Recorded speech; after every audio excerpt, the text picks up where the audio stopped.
বন্ধুরা, আমি আজকে গোলাপ জামুন বানাচ্ছি। তার জন্য যা যা উপকরণ লাগছে বলে দিচ্ছি। 1 কাপ ময়দা, 1.5 কাপ গুঁড়ো দুধ, লবণ, লেবু, তেল, দুধ, এলাচ। এবার আমি মাখবো। প্রথমে ময়দার মধ্যে দুধটা দিয়ে দিচ্ছি,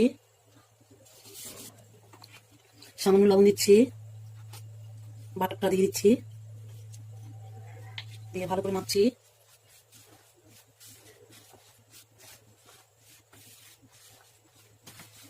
দেখুন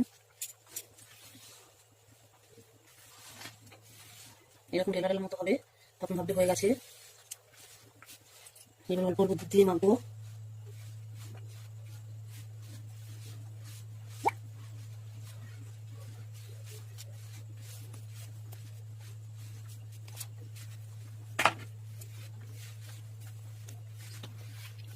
দেখুন আমার মাখা হয়ে গেছে।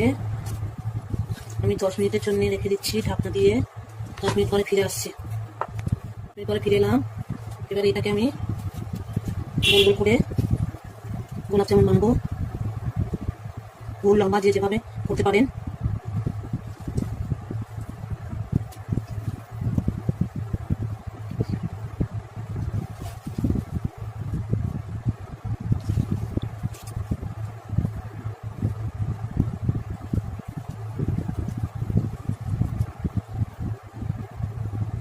আমি 2 রকম বানাচ্ছি।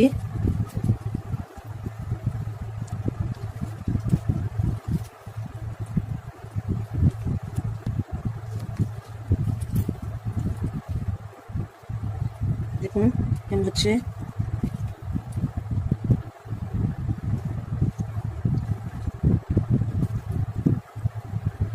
আমার বানানো হয়ে গেছে। 1 বাটি জল দিয়েছি, 1 বাটি দিয়ে দিচ্ছি, 2 বাটি জল দিলাম, ছড়া ফেলে দিচ্ছি, চিনিটা দিয়ে দিলাম। চিনি রসটা বানিয়ে নিয়ে আগে।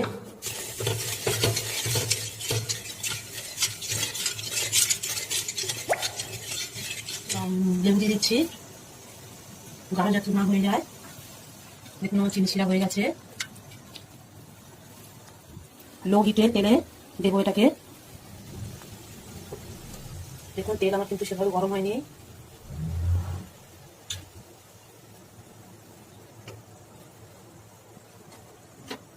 লো হিটে এটাকে ভাজতে হবে, এখন নাড়া যাবে না। দেখুন আমার গোলাপ জামুন রেডি। আমি চিনি শিরার মধ্যে দিয়ে দিচ্ছি।